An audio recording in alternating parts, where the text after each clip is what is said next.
안녕하세요. 무엇이든 읽어드리는 북민아저씨입니다. 오늘은 신진상 작가의 내일을 바꾸는 인생공부를 요약해서 읽어드리겠습니다. 출판사는 미디어숲입니다. 이기적 유전자의 가치관, 나에게 주어진 것들을 사랑한 철학자의 충고, 행복이라는 가치를 추구하려면 그 전에 자기 삶부터 사랑해야 한다. 있는 그대로의 삶을 사랑하라. 그것이 바로 깨어있는 삶이다. 당신의 존재 이유라는 것은 따로 없다. 매 순간 나의 선택으로 만들어가는 것이다. 인간이 내린 잘못된 결정 때문에 인간이 불행한 것이 아니다. 결정할 때 기준이 잘못되었기 때문에 불행한 것이다. 사회적 동물 인간은 자신만의 행복을 추구하는 존재가 아니다. 공동체의 행복 속에서 개인의 행복을 추구하는 존재가 바로 인간이다. 적절한 삶의 균형지대 발견하기. 인생을 살아가면서 절대주의와 상대주의 사이에서 조화와 균형을 유지하는 것은 매우 중요합니다. 플라톤은 무거운 것과 가벼운 것, 느린 것과 빠른 것, 이성과 감성 등의 요소들 간의 균형을 유지하는 것이 무엇보다 중요하다고 주장했습니다. 성공은 내가 잘하는 것이 무엇인가를 아는 것으로 시작된다. 내가 좋아하는 것보다 잘하는 것을 남보다 빨리 찾는 데서 성공과 실패가 결정됩니다. 내가 잘하는 일이 인정받고 돈도 많이 버는 일이라면 더 좋겠지만 그렇지 못하다고 좌절할 필요는 없습니다. 운명을 만드는 절제의 성공학. 돈, 건강, 가족은 인생에서 가장 중요한 가치입니다. 식사를 절제할 수 있는 사람은 모든 것을 절제할 수 있습니다. 식사를 절제하는 것은 마음의 안정을 주고 몸을 보살피는 근본입니다. 가치 밸런스 게임 그리고 소피의 선택. 요즘 두 개의 질문 중 하나를 택해서 답하는 밸런스 게임이 인기입니다. 결국 선택을 잘해야 후회가 적고 후회가 적어야 인생에서 행복을 느낄 수 있죠. 인생의 중요한 갈림길에서 무엇을 선택하든 먼저 원칙을 정하고 어떤 순간에도 그 원칙을 지키라는 것이 바로 고전이 주는 교훈입니다. SNS 시대에 타인의 시선은 제국일까? 우리는 내 멋대로 살면 안 됩니다. 타인의 시선을 통해서 자신을 돌아보고 자신을 반성하며 발전시켜야 합니다. 우리는 주거니 받거니 하면서 살아가야 합니다. 자기 삶을 독립적으로 살면서도 타인과 조화롭게 살아가라고 공자는 얘기합니다.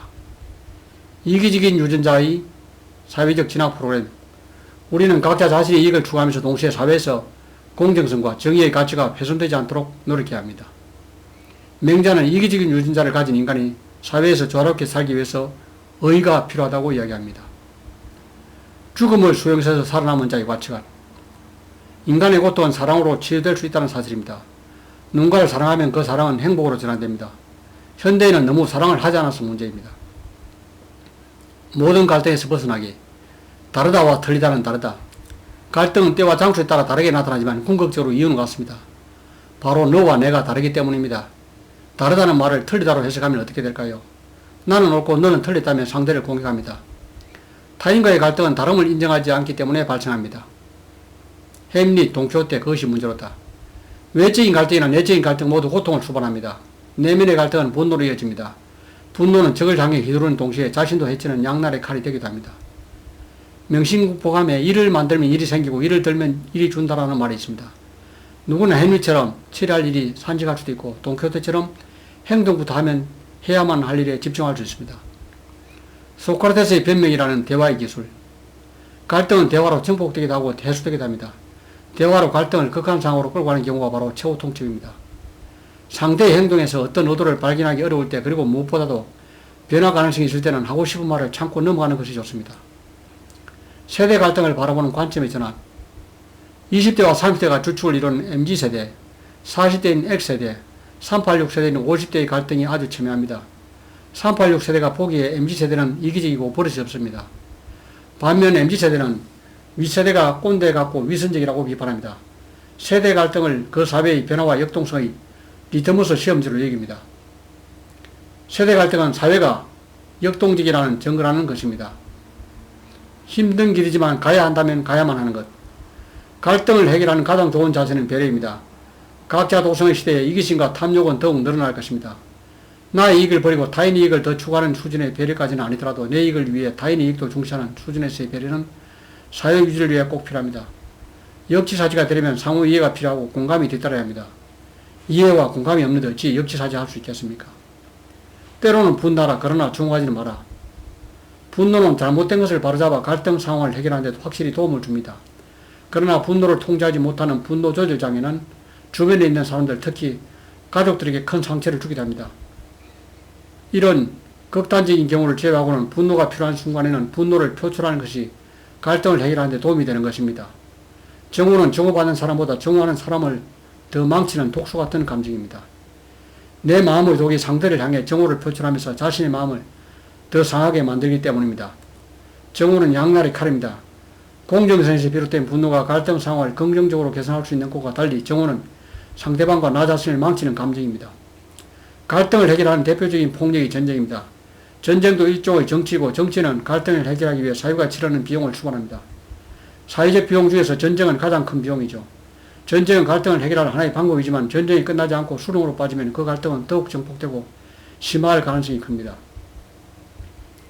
공부하는 인생은 즐거워. 옹고지시니까 지시는 옹고일까? 옹고지시는 옛 것을 익힌 다음 새 것을 익힌다라고 공부의 순서를 이해하는 사람들이 있습니다. 옹고지신이든 지신옹고이든 과거를 공부하지 않고 미래를 이해할 수 없습니다. 위기가 오는 순간이 흙수저에서 금수저로 변화할 수 있는 절호의 기회일 수 있습니다. 위기는 변화를 뜻하고 변화는 새로운 가치를 만들며 가치는 돈이 됩니다. 변화에 적응하려면 변화의 방향을 얻기 위해 독서와 공부가 필요합니다. 고전을 읽기 전에 해야 할 준비운동. 저는 1년에 1000여 권의 책을 읽고 300여 편의 리뷰를 쓰는 독서 전문가지만 지금도 독서 관련법 책들을 모두 배우고 있습니다. 연대계 순으로 읽는 체계적인 고전 독서법이 좋습니다. 아무 책이나 닥친 대로 읽는 남들보다 학습에 도움이 되기 때문입니다. 독서의 즐거움에는 고전 읽기 3단계가 있습니다. 먼저 문법 독서입니다. 개요를 먼저 읽는 것이죠. 2단계는 논리 독서의 단계입니다. 책을 읽고 혼란을 느끼는 부분을 집중적으로 다른 자료를 찾아가며 읽는 것이죠. 마지막으로 수사 단계입니다. 자신의 의견을 정리해 보는 것입니다. 배우고 생각하라는 공자의 독서법은 한마디로 사색하며 읽기입니다. 책의 줄거리만 이해하는 독서가 아니라 내 생각과 비교해보므로 스스로 질문하는 독서법이죠. 나이가 들어서도 경쟁력을 유지하는 비결은 독서력과 독해력을 키우는 것입니다. 나의 스승은 누가 될 수 있을까? 지금도 부자들이나 성공한 사람들은 좋은 멘토가 곁에 있는 경우가 많습니다. 그런데 좋은 스승을 만나기는 쉽지 않습니다. 지금은 인류를 발전시켰던 수많은 기술과 기계처럼 날마다 새롭게 발전 중인 인공지능을 공부할 필요가 있습니다. 매일매일 도전하는 새로운 삶. 성공하려면 반드시 도전해야 합니다. 성공은 어느 날 갑자기 하늘에서 뚝 떨어지는 법이 없지요. 도전하고 실패하고 다시 도전하는 삶 속에서 성공은 찾아옵니다. 새로운 것에 항상 열려있는 자세로 매일매일 도전하는 삶을 살리는 자세가 중요합니다. 후생 과외를 넘어서는 공부의 기술. 저는 인생을 위한 공부에서 가장 중요한 것은 관찰력이라고 생각합니다. 더 깊게 다른 사람의 생각을 읽고 세상의 모습을 살피고 미래를 내다보는 통찰력입니다. 통찰력을 얻기 위해서는 관찰력을 키워야 합니다. 사람은 타인을 속여도 자신을 속이지는 못합니다. 상대방의 말을 액면 그대로 믿지 말고 상대가 말을 할 때 표정의 변화를 읽어내야 합니다. 상대방이 거짓말을 하는지 속이려고 하는지만 알아도 큰 손해는 막을 수 있습니다. 은유와 비유를 통한 비판적 사고. 비판적 사고와 비판적 글쓰기는 글쓰기 실력을 가장 드라마틱하게 변화시킵니다. 그리고 말하기 실력도 키울 수 있습니다. 큰 소리를 음덕해 보세요. 크리에이트와 라이트를 동시에 요구하는 이 시대에 고전 속의 스타 달변가와 논변가들은 멋진 롤모델들입니다. 습관의 새로 고침. 수신제가 치국 평천하는 결국 습관의 문제입니다. 습관이 중요한 이유는 사고가 습관을 만드는 게 아니라 습관이 사고를 만들기 때문입니다. 사람들은 무언가 습관이 되면 편해집니다. 그러면 습관대로 살고 생각하고 행동하게 됩니다. 비판적 사고의 마비는 무엇이 옳고 그른지, 무엇이 내게 필요하고 무엇을 해서는 안 되는지 등에 대한 감각이 사라지게 됩니다. 공자는 나쁜 습관을 없애는 방법보다 좋은 습관을 어떻게 몸에 익힐지에 대해 강조합니다. 효도를 습관한 사람은 직장에서 이 사람과 갈등을 덜 빚고 우호적인 관계로 생산성을 발휘할 수 있습니다. 습관이처럼 거창하고 묵직하기보다는 잘게 쪼개면서 각계격파하는 전략으로 나아가야 내 것으로 만들 수 있습니다. 니체가 본 인간이 학습에 빠진 이유는 바로 그게 쉽기 때문입니다. 나쁜 습관은 그 문제점은 그것이 얼마나 나쁘고 내게 부정적인가를 모르는 상태에서 학습을 반복하면서 상황을 더욱 나쁜 방향으로 끌고 간다는 사실입니다. 나쁜 습관의 가장 큰 문제점은 중독성 때문입니다. 학습은 언제든지 그 습관으로 돌아가려 하는 관성이 있습니다. 인간은 간사하여 끊임없이 자기 자신을 유혹하지요. 다이어트에 성공한 사람이 다시 폭식해서 살이 찌는 요요 현상이 전형적인 사례입니다. 악습과의 결별은 인생의 주인으로 살지를 스스로 결정하는 과정입니다. 나를 이기는 길은 나의 잘못된 습관을 이기는 것과 다르지 않습니다. 가장 필요하지만 실천하기 어려운 습관. 매일 스스로에게 질문하면서 자기 삶을 되돌아보세요. 좋은 질문은 비판적 사고의 능력을 키워 삶의 잘못된 점을 찾을 수 있도록 도와줍니다. 유교만 비판적 성찰을 강조했던 것은 아닙니다. 불교 역시 질문의 습관을 강조했습니다. 질문을 통해 인간의 미래를 예측하고 문제를 해결합니다. 고전을 읽으면 가장 성장하는 실력이 바로 질문을 잘 이해하게 된다는 것 아닐까요? 부자와 가난한 자의 습관. 부자 되기는 수면과 비슷합니다. 자려고 애쓰면 애쓸수록 잠이 달아나듯이 부자가 되려고 했으면 부자의 길은 더 멀어지는 게 아닌가 싶습니다. 부자와 가난한 자의 습관은 뭐가 다를까요? 가난한 사람들은 두려움이 없습니다. 돈 버는 기대보다 손실을 볼지 모른다는 두려움이 더 큽니다. 그래서 과감한 투자를 두려워합니다. 부자는 인생을 흘러가는 것이 아니라 내가 조종하는 것으로 생각하죠. 그들은 자신의 인생이라는 비행기의 조종사라고 생각합니다. 그러나 가난한 사람들은 성격에 처져서 인생이 흘러간다고 생각합니다. 가난한 사람들은 내가 부자가 될 수 있을까를 의심하며 자신을 믿지 못하지만 부자들은 자신을 믿는다는 것이죠. 부자가 되려면 부자의 습관과 부자의 사고방식은 물론 부자의 믿음 또한 배워야 할 것 같습니다. 성공을 간절히 원한다면 부자와 성공한 사람들의 습관을 내면하는 작업이 필요합니다. 그 다음으로 인생의 우선순위를 결정하는 능력을 키우는 것이 중요하다고 말할 수 있습니다. 우리 몸의 주인은 누구일까? 내가 어떤 길을 갈지를 결정할 때 습관의 의존을 줄이고 목적과 의도를 생각하며 행동할 때 우리는 습관과의 싸움에서 승자가 될 수 있습니다. 인간은 습관의 노예입니다. 습관의 주인이고 인간은 습관이 시키는 대로 움직이는 수동적 존재일지도 모릅니다. 세상의 모든 것들이 그렇듯이 습관도 동전의 양면과 같습니다. 긍정적인 면과 부정적인 면이 동시에 있습니다. 행동뿐 아니라 사고도 습관의 산물입니다. 인간이 하는 거의 모든 행동은 목표나 의도보다 습관이 더 중요하게 작용한다는 것이죠. 법은 좋은 습관 중에 어뜸이죠. 좋은 습관은 현실적으로 자신의 이익을 추구하면서 타인의 이익도 존중하며 공존하는 자세의 첫걸음이 될 수 있습니다. 좋은 습관인 줄 알고 열심히 실천했다가 아니라고 판단되면 결국 그 습관을 버려야 합니다. 좋은 습관을 가진 사람은 찾아온 운을 절대로 놓치는 법이 없습니다. 쾌락과 고통은 일란성 쌍둥이이다. 도파민이 많을수록 중독성은 더 커집니다. 즉 쾌락이 강하면 고통도 큰 것이죠. 모든 쾌락의 대가는 고통입니다. 고통을 회피하기 위해서 마약이나 약물에 의지해서는 절대 안 되는 이유죠. 인간을 비롯한 모든 생명체는 즐거운 자극에 오랫동안 반복해서 노출되며 고통을 견딜 수 있는 능력이 감소합니다. 세상은 내가 바꿀 수 있는 것과 바꿀 수 없는 것으로 나눌 수 있습니다. 내가 언젠가는 죽는다는 것과 내가 금수저로 태어나지 않았다는 사실은 바꿀 수 없죠. 바꿀 수 없는 일을 받아들인 자세는 마음의 평안입니다. 거짓말도 일종의 습관입니다. 거짓말을 하다 보면 더 큰 거짓말을 하게 됩니다. 거짓말의 유혹을 이기는 방법은 진실의 힘을 믿는 것입니다. 즐겁고 신나는 일일수록 한 번에 하지 말고 간격을 두고 자주 끊어서 해보세요. 꽃을 피우는 목표. 질주가 필요한 순간 쉬어야 할 순간. 중화 혹은 중용은 겉으로 감정을 드러내지 않고 어느 한쪽으로 치우치지 않는 균형 상태를 말합니다. 어느 한쪽에 치우치지 않고 항상 떳떳하게 산다는 자세는 지금 이 시대에 꼭 필요한 태도입니다.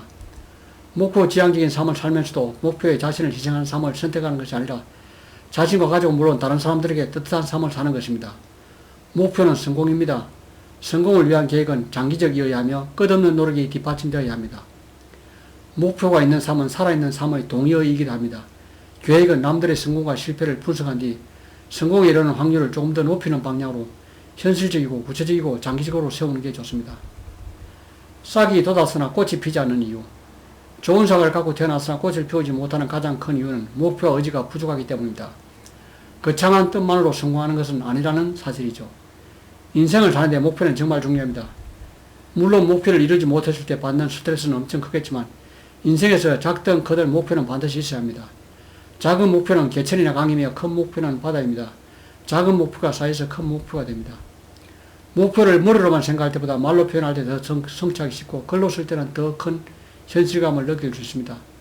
책임감을 느끼려면 목표가 너무 거창하기보다 큰 목표를 잘게 쓸어 작은 목표로 만든 뒤 작은 목표를 실천하기 위한 습관들을 몸에 익숙해지도록 만드는 길이 최선의 목표 달성법입니다.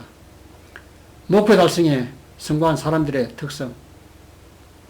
뛰어난 경영자 그리고 숭고한 지식 노동자는 강점 판도가입니다.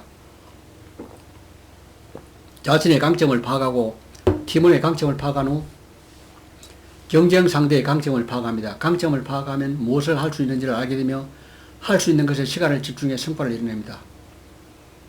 늙은 어부 산티아고의 깨달음. 직장에서 목표를 달성하지 못하면 스트레스는 정말 심각합니다. 요즘 같은 성과지상주의 사회에서 목표를 이루지 못한다는 것은 무능을 증명하는 것과 마찬가지죠.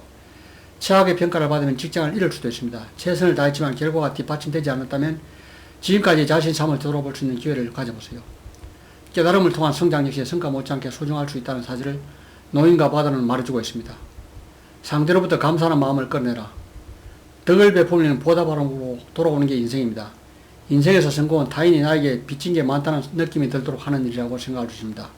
상대가 고마움을 느끼면 그들은 지속적으로 나를 돕습니다. 사랑의 기술은 지금도 진화 중. 잃어버린 사랑을 찾기 위한 사랑의 기술.